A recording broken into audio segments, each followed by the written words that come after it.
Welcome back, everyone, to episodes 2 and 3 of the Lenten series of The Chosen. I'm Abby. And I'm Father Raph. And I would like to say I was so happy to see so many of you show up last week. I was expecting max 10 people, but then more and more kept on showing up.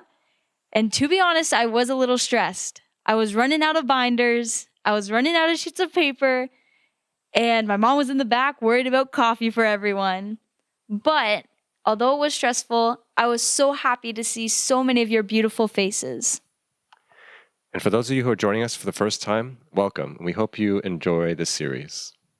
So, Father Raph, what did you think of the second episode? Well, the second episode is really all about Shabbat, or the Sabbath, right? And I think it's nice how the Savta, or the grandmother, explains to the grandson, and really to us, what it's all about, how it's about rest, family, and God. And I think it's very beautiful how she answers this question about, who counts as family? And he says, even strangers? And she says, yes, because we are all God's people, right? Now, she explains, what's at the heart of Shabbat is honoring God by our resting, and through that, we refresh our souls, we come to know God better. And I find that's really cool about Shabbat and how they described it to us through the first scene, how they're with so many people and we don't know if they're family, neighbors, or even strangers. They're all together to celebrate this day and to celebrate their rest and to be with God. However, we do see different Shabbat dinners throughout this episode, starting with Simon's.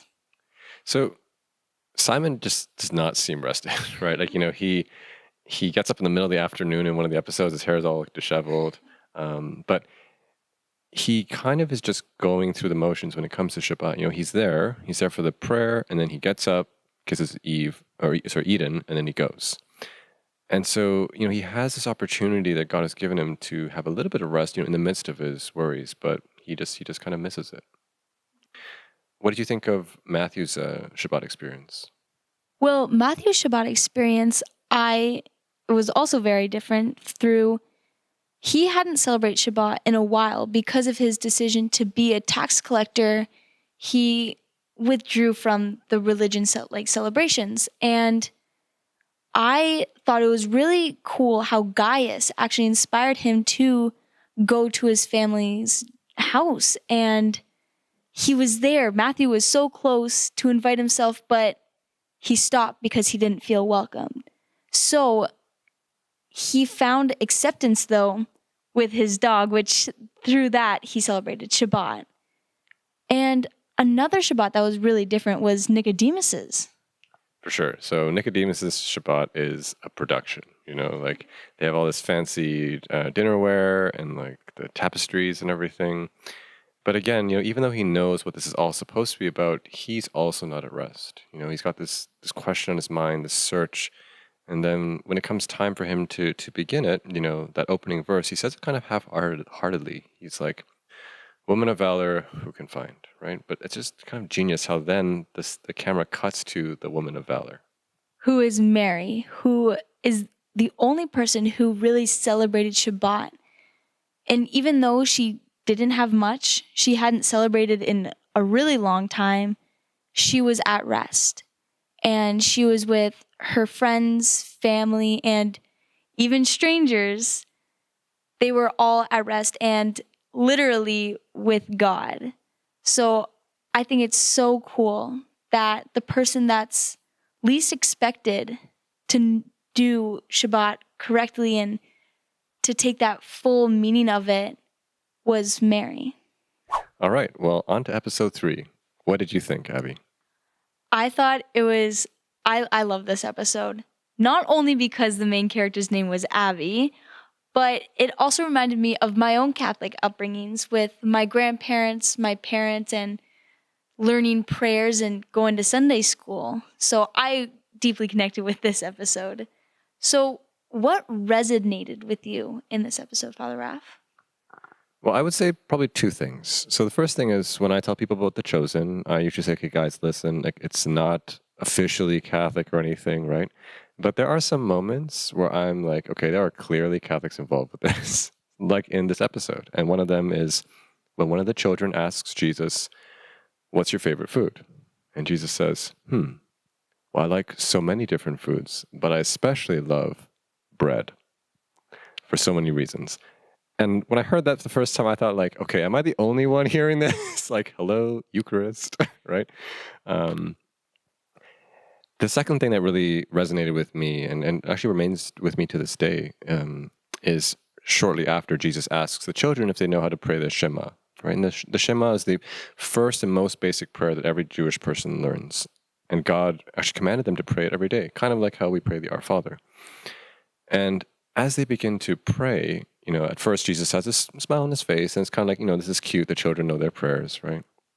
But then we see Jesus like begin to visibly become moved, and the music changes, and the camera zooms out and it zooms back in, and he kind of looks down, and it's like he's so pleased that he can like barely contain it, And then he looks back out on the children, and that look on his face when he looks back out, for me, that's a glimpse of what it looks like when God is pleased with us. Like when we finally believe what He's been trying to tell us, about His love for us, and when we actually trust Him like these children do, And when they finish, He says, "Beautiful, very good." And when He says "very good," I'm thinking back to the end of the first creation story after God creates human beings, and He saw that it was very good. So, Abby, what resonated with you? What really stuck with me was that this was the first time I saw Jesus as a human being. I mean, I thought he was going to be more like a Pharisee, which was a little more proper and uptight, but he was making like sheep fart noises with the kids, making them laugh and having fun with them, like making them do work. And even though we saw a lot of these like funny times, which he was more like laid back, we also saw times where he was injured, like when we saw him cut his hand, and we saw him in times of despair, which we didn't think the Son of God would experience. It was way more, he was a man, which I feel more connected with God through that. And so I know we didn't hear that Jesus had this experience with children in the Gospels. Why do you think it was important that they included this episode? Yeah, I think sometimes, episode 2 and 3 can sometimes seem a little disconnected from the main plot, which we'll see in the next episode, or even like kind of like filler. But I think it's really a good thing that they included it, because as the church teaches us, the Gospels relate to us just the essentials, the things we absolutely need to know that Jesus said and taught, right? But there are so many more things that are just not mentioned. I think that's a great thing, because it's in those things that are not mentioned that we can actually connect with and place ourselves in the scene. This is actually a way of prayer called imaginative prayer or Ignatian meditation, right?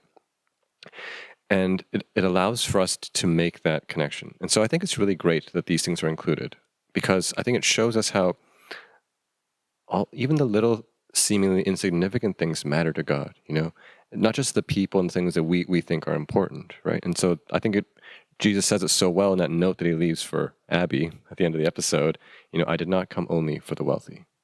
Thank you so much for joining us today for our episodes 2 and 3 of the Lenten series. For those who are joining us, please feel free to treat yourself to more snacks and more coffee, and join us for the discussion after. For those of you who are joining us online, you'll find the discussion questions and the prayer companion for the week, as you did before, on the website. Everyone, please remember to share, like, and subscribe by clicking on the link in the description below.